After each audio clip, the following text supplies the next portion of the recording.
Good evening, viewers of Mumakapa TV and listeners, supporters. Maqhawe Ethu would like to welcome you in our program again of series of lectures on many issues that affect our liberation heritage. We want to appreciate you for your support and thank you for always coming back to us with positive feedback. Today, as we all know, it is our month of freedom on the 27th of April, 1994, when South Africa started to vote for a democratic dispensation. When South Africa voted that all shall be equal in front of the law, there will be safety and many other freedoms. Today, we are hosting another veteran, military veteran, Dr. Rolf Schoeman, who was conscripted in 1982 and thereafter went to teaching and later joined again the SADF in 1989. He served until 2006, if my mind serves me correctly, doing a job as a member of the South African Defence Force, but that he is going to share with us today. Currently, he's doing other roles in healing and helping people with traumatic experiences to heal. Welcome him to your homes, and listen to what he's going to share with us today. Dr. Rolf, welcome to Mumakapa TV. Amaqhawe Ethu and Mumakapa TV would like to welcome you. Please share with us a brief history on who Dr. Rolf Schoeman is. Thank you. Thank you for this opportunity and good day to everyone. It's a wonderful privilege for me to share my story. And I want to start with a quote of Dan McAdams. He's saying the following: if you want to know me, you must know my story, for my story defines who I am. And if I want to know myself, to gain insight in the meaning of my life, then I too must know my story. And during this interview, I just want to share my life story, and I will do it by sharing different stories with you of my process of healing after I experienced moral injury. So I'll start with more about myself. I grew up in Brits in the Northwest, and I attended a school with the name of Bokfontein Laerskool. At the beginning, there was only enough people, enough boys in that school for a rugby team. So it was a farm school. And you know, my best friends after school was actually black boys. So I was I grew up in a farming setup, and it was a wonderful privilege of, to be in that environment. What happened to me also is my father, he was in a family that was really enjoying telling stories, and they were always telling us about the mischiefs and all of that that they've had when they were young. But he also told me a lot of stories about the Anglo-Boer War. And I enjoyed all these stories, but I didn't realize that actually I was traumatized by all these stories. And what happened also is through listening to these stories, I became very angry with the colonial British Empire. And I was, from my side, even I said to myself, when I get to high school, I don't want to speak English. I don't want to learn English because it was the language of the enemy. So during my time of growing up, I experienced, this story of the Afrikaner, and it had an impact on me. And it formed this Afrikaner nationalism in me. And that's why I also enjoy the school cadets because that was part of the system. But although I enjoyed the cadets, I was actually, I've decided to go to university first. And you know what happened when you're 16 years old, you will receive this call-up letter from the South African Defence Force, and they will tell you where you must enroll, and then you must prove that you are studying. Otherwise, they will send the military police and they will pick you up. So I've decided to enroll at the university, and I sent my letter to the Defence Force, and then I started with my studies in biblical studies and also history. And this all started in 1976. But you know, I actually participated in the 1976 uprising. Did you realize that? Thank you. Thank you. Let me tell you the story. I can see you frown about it. You know what happened? It's ironic, you know, the context that I've been in 1976 at the University of Pretoria, a student.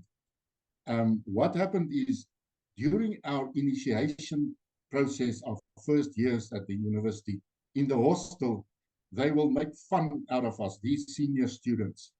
And one day they called us, they said, come here, we want you to participate in the uprising of the students in Soweto. And we just frowned at them and said, how are we going to do that? They said, you must just stand here in front of us, lift your heels up and down, and up and down. And while you're doing this uprising, you are now participating in the uprising of the students in Soweto. So that was my experience, you know, of the Soweto uprising, and I monitored that whole that whole process. But yes, this is part of that. So after that, I was sent to the infantry school. I was conscripted to go to the infantry school because they sent all the students of all the teachers to the infantry school to be trained as officers and participate in the discipline in the schools. So after I've done my infantry training, I was sent to 701 Battalion, a black battalion in the old Southwest African Territorial Force. That is now Namibia, and I was deployed at Mapacha, 702 Battalion at Mapacha in the what we call then the Caprivi Strip. Now it's called the Zambezi Strip. And in that year, I participated in the border war. And I saw all the ugliness of that border war. I saw all the ugliness of war, you know, how a young baby died because of an anti-personal mine. I saw a young 18-year-old soldier court-martialed because he didn't obey orders. So for a year, I participated in the border war, and I experienced the ugliness of the war at that stage. So after my conscription in 1982, I started as a teacher, as you mentioned. But then from there, I realized that I'm not really enjoying teaching, and I decided to enroll at the in the South African Defence Force at military intelligence. And during that time, I participated in a peace monitoring force. So I was one of the guys that actually observed all the violence that was taking place in South Africa since 1990. So in that sense, I actually experienced something that I was not prepared for. I experienced moral injury because the military is not supposed to be enrolled in townships. They're not supposed to be, you know, deployed in their own country. And I saw all these violence between the political parties, and what I realized then is that the South African force was actually a peace force that was deployed to stop these violence, in these areas. But I was so disappointed in the politicians because they don't want to really negotiate for peace, and they were all involved in violence, and we monitored that violence. So in that sense, I was really disappointed in what's happening during the time of 1990 until 1994. In 1992, I also experienced a divorce, a devastated, traumatic experience, and also I experienced a real moral injury in the sense that I hated F.W. de Klerk because I said to myself, he's not really serious about what's happening in South Africa. And I experienced a lot of anger and frustration because of what's happening in South Africa during this time of negotiations.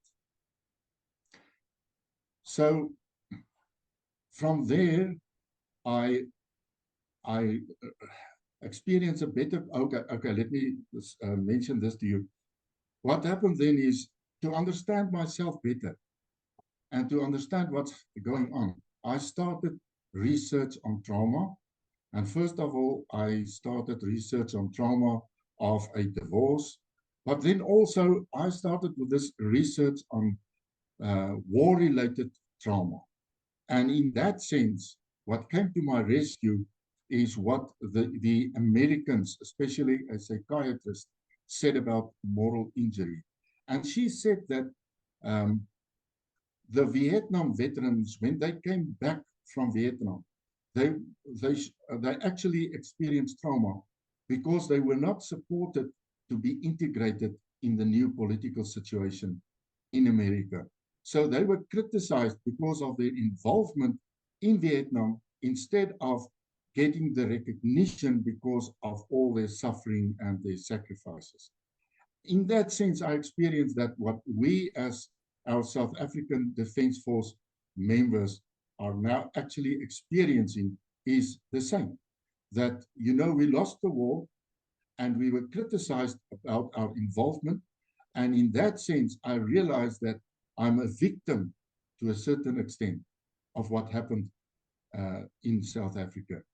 And this was actually more difficult during the Truth and the Reconciliation process, because what happened during that time was that, we were criticized because of our involvement, the South African Defence Force, and we were there were a lot of new information coming out about human rights violations and all of that, and I was really feeling that I'm ashamed of my Defence Force and what's happening, and I don't understand how to handle this.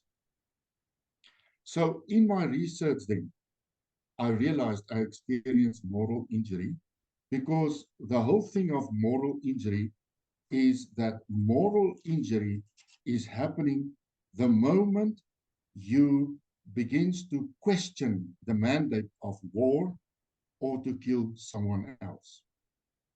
During the training of any soldier, the enemy is depersonalized into an object to be killed, because this enemy threatens everything that is precious to you as a person.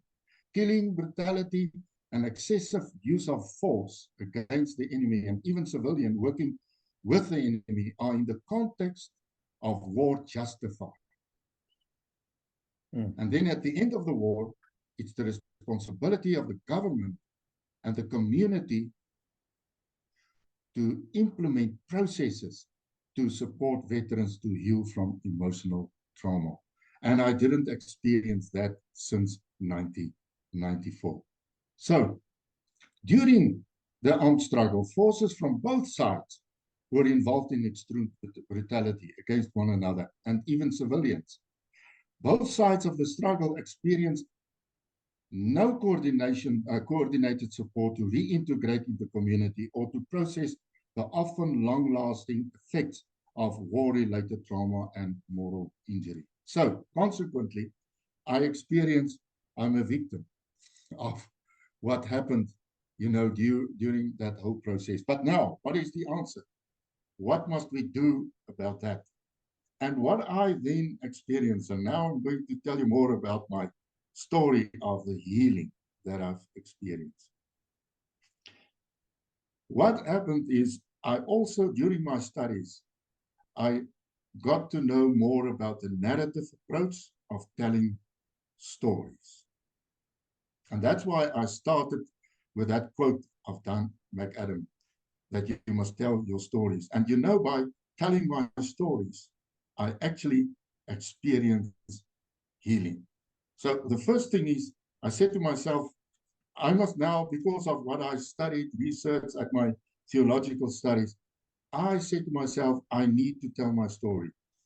But my family, they don't want to listen to that. And a lot of other people don't want to listen to that. And in that sense, I was looking for a safe space to tell my story.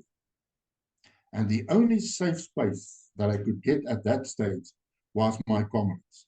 And I heard about 6-1 Mechanized Veteran Association, who had this wonderful opportunity of telling your stories. I got involved with them, and they had what we called Skouwerskierande, where we were telling our stories. And there we will actually just get rid of all the frustration and everything inside of us. But then I realized also, I don't only need to tell my story to my colleagues. I need to tell my story also to the community. And I was so privileged to be invited to present courses in Soweto in 2009. It was a pastoral support course to the pastors in Soweto. And I was very scared of Soweto, I must be honest with you. When I got into Soweto, I said to myself, I'm actually now out of my comfort zone. And I don't, because white people are very scared about these places. But when I got into that community wall, and these people said to me, welcome in Soweto. And I experienced, this warmth of being there. And I started telling my story. They recognized my story. And they said to me, we never realized that you were also victims. You were also experiencing all of this. And they encouraged me to keep on telling my story. And for the first time, I got the recognition from the community for what I've done. And this gave me the opportunity to work through my guilt and my shame. What a background. It has been way, way, way, way good one that is reflecting on your growth, that is reflecting on your adulthood. And my friend, I hope the journey for healing on your historical aspects of things, the divorce, the trauma that you experienced in Cabevi Street, and all the journey still is going on, and you are on a healing process. Thank you very much. And now I need to ask you this question, Dr. Rolf. You are now a military veteran. And in the next 2 minutes, please give us what type of work you are doing. And then we're going to have a break just for 3 minutes and a summary as a military veteran. Okay. You see, what I didn't realize, and I got hold of another group, the South African Military Defence Force Association, and they, they gave me the opportunity to develop safe spaces where military veterans will be able to tell their stories. Because, we want to tell our stories, but we want to feel safe. We want to feel safe. And in that sense, I'm working now on creating safe spaces for our people to tell their stories, to tell their hurts, to be recognized. And then also we are supporting them holistically. We are encouraging them to get into support groups, social groups where there's social engagement. And then also if they need other support like counseling or whatever, we will also have specialists in our group. And my project is called Project HOMPO from the South African Defence Force Association. And we are now supporting these people to work through their war-related trauma. Thank you very much. You heard for yourself, viewers. You have listened and absorbed what Dr. Rolf was sharing with us.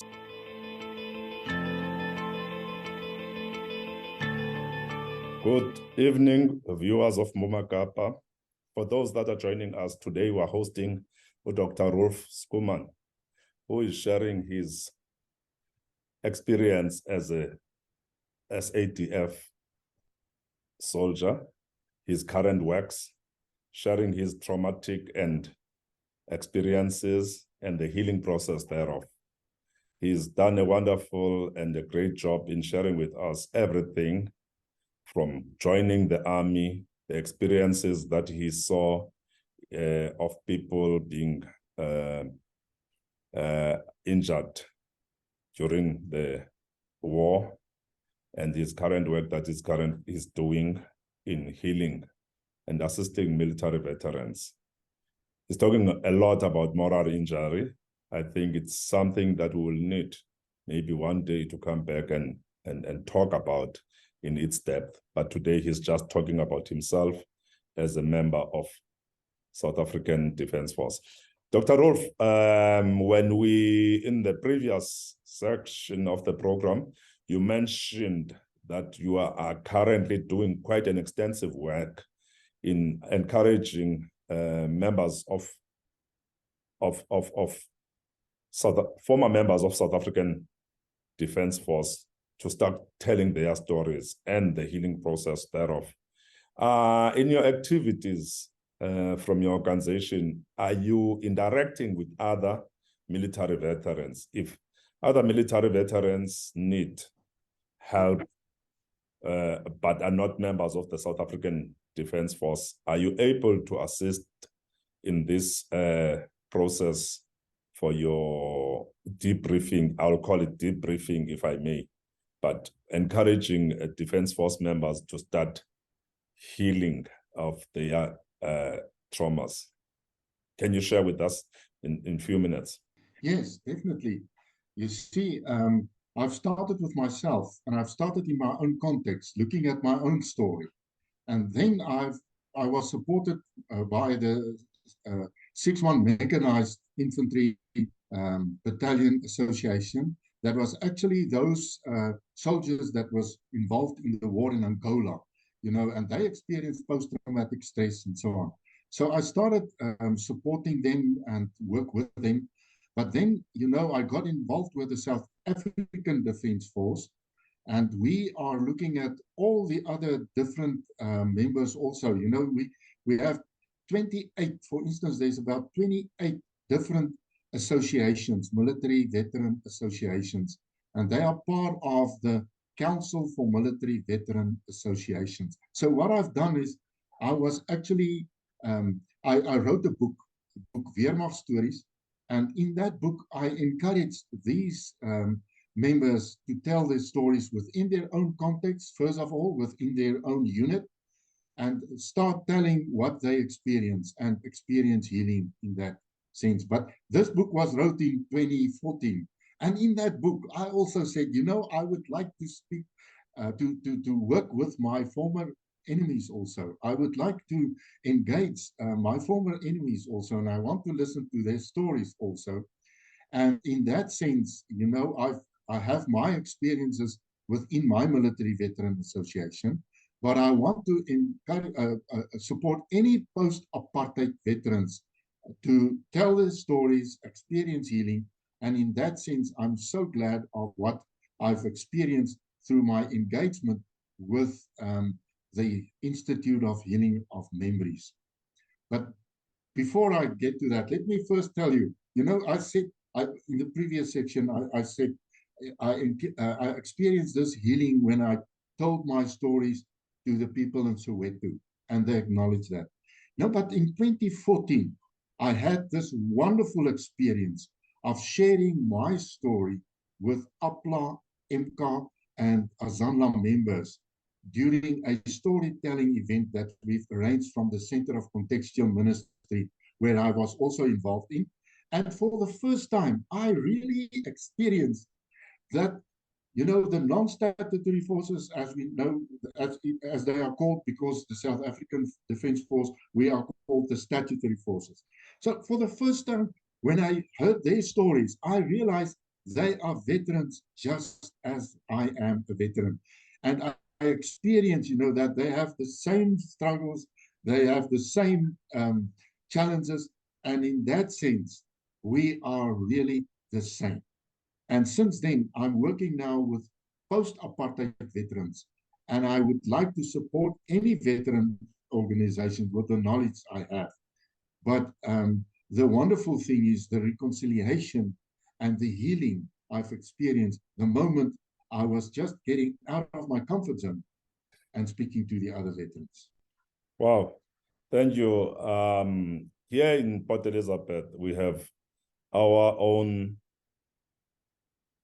Amabutho, which was a urban type of guerrilla warfare. And I hope one day we're going to invite you to come. But at the very same time, locally, we would like to connect with military veterans of your organization so that this storytelling does not only come from your side, but locally. If there are any connections that you can help us with here in Gqeberha, so that we give a meaning to this liberation we had, not just through media but a practical ones. My other question to you, as a former SADF member, and this is a month of freedom according to our calendar, and as someone who has worked on both sides, the perpetrator National Party government and the liberator ANC and other organization government, the government of national unity or democratic government, whatever we call it. Give us in your own words, as Rolf will say, the meaning of freedom to you. Thank you so much for that question.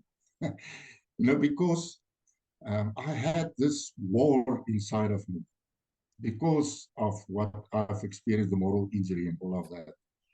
And especially now in South Africa, we have a lot of challenges. We have a lot of uncertainty, especially white men also, because there's a lot of anger, there's a lot of frustration. And what I've experienced, I tried to get closure. I said to myself, I must just get closure. But I realized that I won't get closure from the war because there will always be challenges, new things that will make me angry and frustrate me. And then I realized I need to work to experience freedom. I need to make peace with the war inside of me. And I focused on that. I focused on how could I make make peace and experience freedom by addressing the war inside of me. And that's where the storytelling started. My thesis, my PhD thesis, was actually on how to get closure and how to support military veterans to get closure. And by doing that, I need to confront all the frustration, the anger, and everything inside of me. And that's why what I'm doing now is I'm creating safe spaces where veterans could also come and say, I have this anger, this frustration, this disappointment with all the politicians and all of that inside of me. And I don't know where to get freedom, because freedom is not when you get other stuff. Freedom is when you make peace inside of yourself. And then I realized to do that, I need to work on my own heart. I need to open my own heart to other people. I need to invite them to speak into my heart and make peace in my heart. And that is what I think, if we could just work on ourselves, not trying to get other things to give us freedom or whatever, but start working on ourselves, start working inside ourselves, and start addressing the demons inside ourselves. Then we will experience freedom. Because I'm telling you, if you look at what's happening all around us, there's a lot of challenges. But you can only face that challenge when you have peace inside and you have a way of confronting the storms of life, the difficulty. And in that sense, what I think is important is that we as veterans from all sides, post-apartheid veterans, need to reach out to one another, need to support one another, to experience real freedom. And that freedom is peace with the war inside of us. Because the people are going to disappoint us. The people are making promises, but they will not give you that freedom that you must experience by being free of the demons and all the hurt and all the problems of the past. So for me, to really experience freedom, address the demons, address all the hurt in your heart. And in that sense, I'm so excited about what the Institute of Healing of Memories are doing. Why? Because they are assisting our veterans to deal with the healings of the memories of the past and to experience healing. And that is what I think our focus must be. Thank you. When you talk about the safe spaces, any particular reference or example that you can give us? How do you achieve these safe spaces so that military veterans can start sharing? Yeah, you see, I have a course, what I call the Companions on a Journey. And I'm training facilitators to create safe spaces. And you know, a safe space is a space where a person will experience they are really safe to speak about that intense hurt that they've never addressed. And they will have the support if they are start sharing these hurts and all these problems of the past. They will have the support to address it and to have follow-up processes. So in that sense, what we're doing is we're training facilitators, military veterans, chaplains, to have these workshops where we, first of all, ensure these people, listen, here you will be able to tell your story. Here you will be able to tell even those stories that you don't want to tell any other person because you're ashamed of that. And you know, in that sense, what I think is very important also, the chaplains could assist these people to help them to ask forgiveness. Because many times, you know, they are scared to speak about those things they are ashamed of, and they are scared that maybe they will be persecuted about that. But chaplains, they have this ethical thing of they have to support the people to really open up and really speak about those things they are ashamed of. And I think it's important to train the people, and this is what I'm doing, to train facilitators to be able to create a safe space for the people to share the real hurtful story.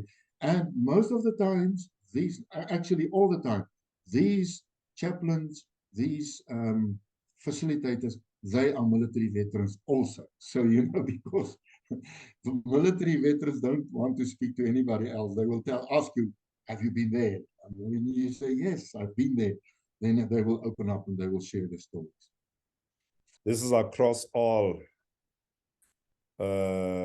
forces, statutory and non-statutory, this participation. Yeah. Thank you. You hear it for yourselves, military veterans, comrades, and in arms. There is help somewhere that, or Dr. Rolf and their team that they are offering. We need a healing in order to deal with our own prosperous journey. There is hope, there is a lot of opportunities out there. Dr. Rolf, some experiences that we are having in our organization as Amaqhawe Ethu is the challenge that military veterans are now dying as paupers. There's too much alcohol, substance abuse, and also the hiding away from the rest of the people and hopelessness. That's the most of the experiences we're having as in the job that we are doing in trying to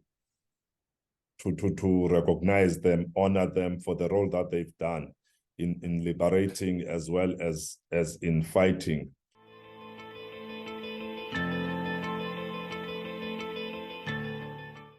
Viewers, thank you for coming back and watching with us. The question we left with was that in the non-statutory forces, so-called non-statutory forces, we experience lots of alcoholism, substance abuse, and military veterans dying as paupers and wanting to be on their own, but not wanting to indirect. Are you experiencing the same from your side as well in your South African Defence Force Military Veterans Association? Yes, definitely. And you know, this is an international trend that I've also, in my research, I picked it up. You know, they want to isolate themselves, and they start to develop their own escaping mechanisms, and alcoholism it's one of that.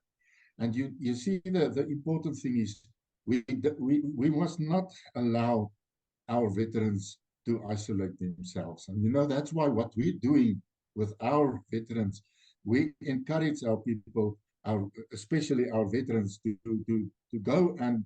go to their comrades and reach out to their comrades where they are, and to get them to engage socially. We have, for instance, each month we have a breakfast where we get all these veterans and even their family members together, and we go out, you know, and we reach out to these veterans so that they don't isolate themselves, because that is a problem.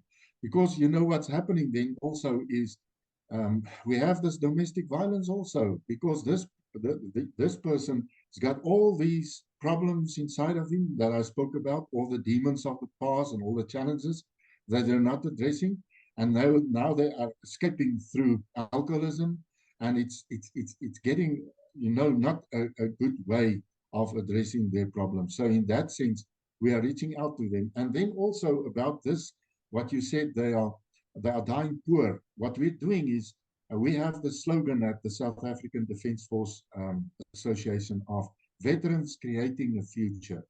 So we have a lot of projects to assist these people to be entrepreneurs and to do some, you know, some work. And in that sense, for instance, we have a honey process of where they are taking care of bees and all of that, and we have different projects, and we encourage these veterans to come and say, what skills do you have, and let's see if we cannot assist you in using your skills to work on you know, creating your own wealth.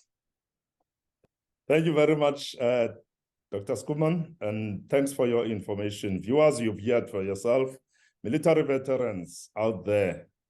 Here is someone who has been involved in the army, peacekeeping, military intelligence, and the list is endless.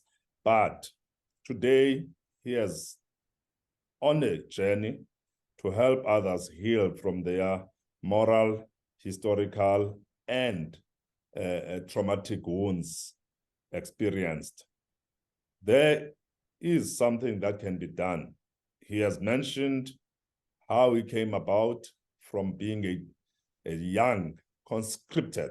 He never chose to go to the war, but the system forced him to go. And as went to be in the peace monitoring process. Currently, he's healing the wounds of the military veterans. He is not only speaking about South African experiences, he's talking about international experiences. Thank you, Dr. Rolf. Thank you for your participation in our program. And I wish to apologize for the glitches of technology. We were born before technology, so these things we struggle with them, but we strive on.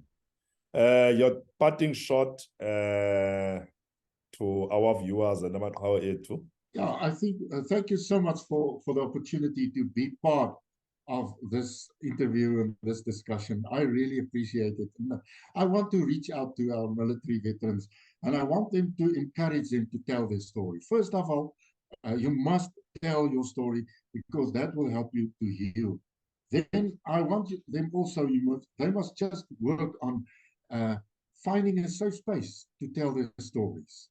And then also our military veterans must from their side make use of the resources available because the Institute of Healing of Memories is doing such a wonderful work of supporting these people. And in that sense, I think we as military veteran organizations can take hands. And I want to encourage other veterans to come and speak to me so that we can take hands and support our veterans in that way to thank them for their sacrifices and the service.